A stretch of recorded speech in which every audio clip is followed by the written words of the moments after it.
युगंधर प्रतापसाठी लाली पार्लरमध्ये जाते आणि रूप बदलते, पण तिच्या सौंदर्याला युगंधर प्रताप भाळला की नाही? नमस्कार मित्रांनो, या मालिकेच्या आजच्या भागामध्ये नक्की काय घडलं चला तर बघूया. आता झुंजार आपलं काम करणार म्हणून देवीसिंग खूप निवांत असतो. तेवढेच जामकर येतात आणि म्हणतात, गंगा, मनीषा, माधुरी आणि आर्या हे नाव ऐकून देवीसिंगच्या पायाखालची जमीनच सरकते. तो मनात म्हणतो, जामकरला काही कळलं की काय? जामकर आता बसतात आणि शांतपणे म्हणतात, ह्या सगळ्यांशी तुमचा कुठे ना कुठे संबंध आलेला आहे आणि एका विशिष्ट क्षणी त्या दिसेनाशा झाल्या. आता काय त्याचं स्पष्टीकरण आहे का? तुमच्याजवळ काही सांगण्यासारखं आहे का? देवीसिंग म्हणतो, साहेब अहो मी कसं सांगणार? मला कसं माहिती असणार ह्या सगळ्या कुठं गेल्या आणि या सगळ्यांचा माझा काय संबंध? हे बघा साहेब, मी खरंच सांगतो, मी काहीच केलं नाही. तुम्हाला उगाचच पकडलं. अहो तुमच्या लक्षात येते का? तुम्ही इकडे माझ्यात वेळ घालवताय आणि तिकडे गुन्हेगार राजरोसपणे फिरतोय. मला त्याची भीती वाटते अजून एखाद्या मुलीचा खून नाही व्हावा. जामकर म्हणतात, शक्यच नाही, शक्यच नाही. तुम्ही इथे लॉकअपमध्ये आता खून होणारच नाही.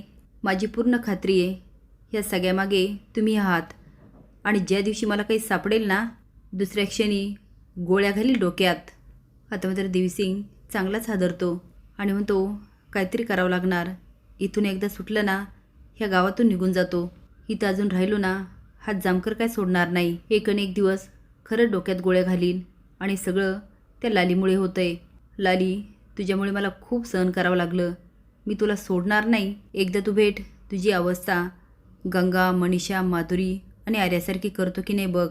खरं तर माधुरी आणि आर्याला मी मारलंच नाही, तू मारलंस आणि खापर मात्र माझ्या डोक्यावर फुटतंय. या देवीसिंगला आत्तापर्यंत एवढं कुणीच नडलं नाही.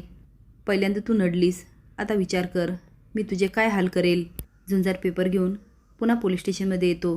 देवीसिंगकडे जातो आणि म्हणतो, गोपाळ तू जसं सांगितलं ना तसं सगळं छापून आणलं आहे मी.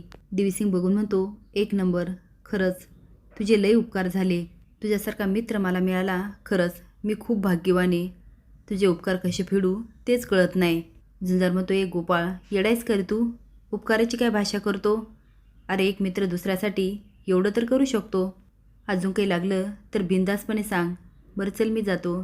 तो जामकर आला ना, उगाच त्याला संशय येईन आणि पेपर बघून नको ते चौकशा करील. देवीसिंग म्हणतो, होय होय जा तू. तो निघून जातो. देवीसिंग विचार करतो, ही बातमी वाचून लाली पोलीस स्टेशनला आली तर ठीक, नाहीतर कोर्टात काय करायचं हे मला बरोबर माहिती आहे. खरं तर लाली गोपासाठीच प्रयत्न करत असते, पण युगंधर प्रताप हा खूप मोठा वकील असतो आणि त्याला देण्यासाठी लालीकडे तेवढे पैसे नसतात. आता लाली बघते, त्याच्यासोबत काम करणाऱ्या सगळ्या मुली असतात आणि त्या पण सुंदर. त्यांचं राहणीमान बघून लालीला पण आयडिया येते, पण मध्येच मात्र वेगळं घडतं. ती लॉजवर जाते आणि विकी तिच्यावर हल्ला करतो आणि तिला बांधून ठेवतो. तिच्याकडचे पैसे घेतो आणि पळून जातो. आता बांधलेल्या लालीला काय करावं तेच कळत नाही. ती आता प्रयत्न करून करून कशी तरी सुटते आणि सगळं घेऊन तिथून बाहेर पडते. एका मेडिकलमध्ये जाते आणि म्हणते, दादा थोडंसं लागलंय, पट्टीसाठी औषध द्या आणि एक पाण्याची बाटली. मेडिकलवाला म्हणतो, काय लागलंय? पण लाली काय सांगत नाही. ते सगळं घेते आणि पळ काढते. तो आवाज देतो, अहो तुमचे उरलेले पैसे घेऊन जा. पण लाली काय ऐकत नाही. आता गाडीत जाते, पाणी पिऊन हाताला पट्टी करते आणि म्हणते, तो पैसे घेऊन पळाला. देव करो आणि भविष्यात तो माझ्यासमोर कधीच नाही येऊ. जर माझ्यासमोर आला ना, त्याच्याशी हाल करील ना, आयुष्यभरी लाली लक्षात राहील. आता लाली गाडीतच झोपते.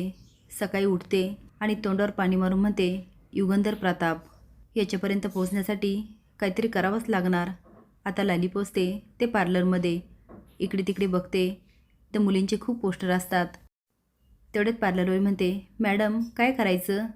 आता लालीला काय सांगावं तेच कळत नाही. लाली इकडे तिकडे बघते. ती म्हणते, कळालं मॅडम, बसा इथे. आता ती लालीला वृत्ती बदलून टाकते. लाली आरशात बघते आणि बघतच राहते.